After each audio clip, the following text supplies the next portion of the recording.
President Zia Rahman সাহেবের ছেলে, madam জিয়ার ছেলে। জানাই ফানাই বাদ দেয়া মতলবের কথা ক। দোয়া কালাম জীবনে মেলা শুনছি। আমাদের মাননীয় প্রধানমন্ত্রী তারেক জিয়া সাহেবকে আজকে দেশ পরিচালনার দায়িত্ব আল্লাহ পাক দিয়েছেন, এই জন্য সবাই বলে আলহামদুলিল্লাহ। আমি বিশ্বাস করি না, আমি বিশ্বাস করি না। আরে বাপ্পারাজ ভাই, বিশ্বাস আমিও করি না। এরা সব ভুয়া। আল্লাহ যদি দায়িত্ব দেয়, ভোট কি চুরি করা লাগে নাকি? ভাইয়েরা আমার, আজকের এই বই মেলা এমন একটি বই মেলা, যে বই পড়লে আমরা কোরআন হাদিসের বিষয়ে জানতে পারবো, যে বই পড়লে আমরা আল্লাহ কি বলেছেন, আল্লাহ রাসূল সাল্লাল্লাহু আলাইহি সাল্লাম কি বলেছেন তা জানতে পারবো, তাই না ভাইয়েরা আমার? এটা আবার কেমন বই যেটা বললে কোরআন হাদিস সম্পর্কে জানা যাবে?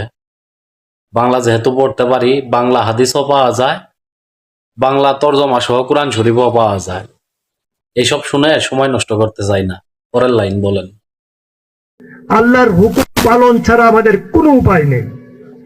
আল্লাহর হুকুম পালন ছাড়া পৃথিবীতে শান্তি আসতে পারে না এবং আসা সম্ভব নয়। আল্লাহ তাআলা বেশি বেশি করে চাঁদা তুলতে বলেছেন।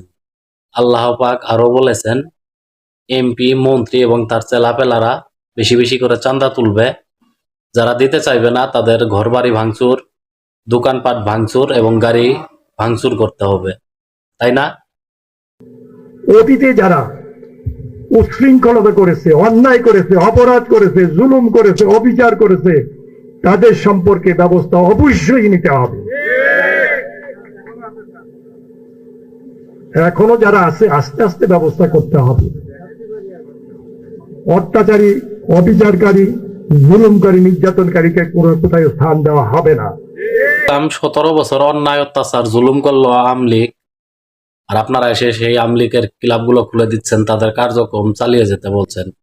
আপনাদেরকে যে কি বলে ধন্যবাদ দিব সেই ভাষা আমরা হারিয়ে ফেলেছি, খোঁজার চেষ্টা করতেছি। যারা ইসলামের নাম নিয়ে ধর্মে ব্যবসা করতে চায় তাদেরকেও জায়গা দেওয়া হবে না।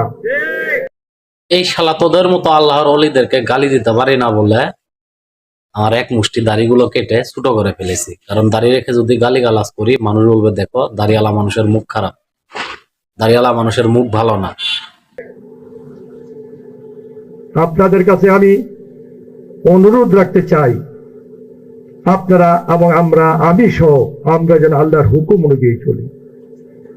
আমরা কোরআনকে বুঝতে হবে, কোরআনকে আল্লাহ পাক কোরআনে কি বলেছেন তা জানতে হবে। না জানলে আমরা কিভাবে আল্লাহর হুকুম মানব? বুইরা বয়সে ধর্মমন্ত্রী হয়েছিস, একটুটা ভালো করার চেষ্টা কর। উল্টাপাল্টা কথা না বললে ভালো লাগে না। আমি নেটে অনেক ঘাটাঘাটি করলাম, যে দেখলাম ধর্মমন্ত্রী কি কারণে হলো। হাফেজ, মাওলানা, মুফতি কিছুই না। এক জায়গায় দেখলাম এসএসসি পাস নাকি। তার পুরনো অভিজ্ঞতা, তিনি আগে 5 বার এমপি হয়েছেন, এইবার নিয়ে 6 বার। রাজনীতির অনেক কিছু বুঝেন, সে কারণেই নাকি তিনি ধর্মমন্ত্রী। যোগ্যতা দিয়ে কি হবে রে ভাই, টাকাই হলো আসল খেলা। তবে আমি বলি, এই কাইকোবাদ, ধর্মের বিষয়ে তোর অনেক কিছু জানার আছে, আমির হামজার কাছ থেকে জেনে নিস। আমার আরো অনেক প্রোগ্রাম আছে, আমার অনেক কিছু বলার ছিল। আমি আপনাদেরকে ধন্যবাদ দেওয়ার মতো ভাষা আমার নাই। বিশেষ করে আমার সাংবাদিক ভাইয়েরা এই রোজার মাসে এই কষ্ট করে রোজা থেকে এখানে উপস্থিত হয়েছেন, তাদের কাছে আমি কৃতজ্ঞ, আমি ঋণী, আমি অভিভূত। আমারও এই সাংঘাতিকদের দিতে মন চায়, তবে সেটা ধন্যবাদ না, অন্য কিছু। থাক, রোজা রমজান মাস দিলাম না, যদি বেঁচে থাকি ঈদের পরে দেব।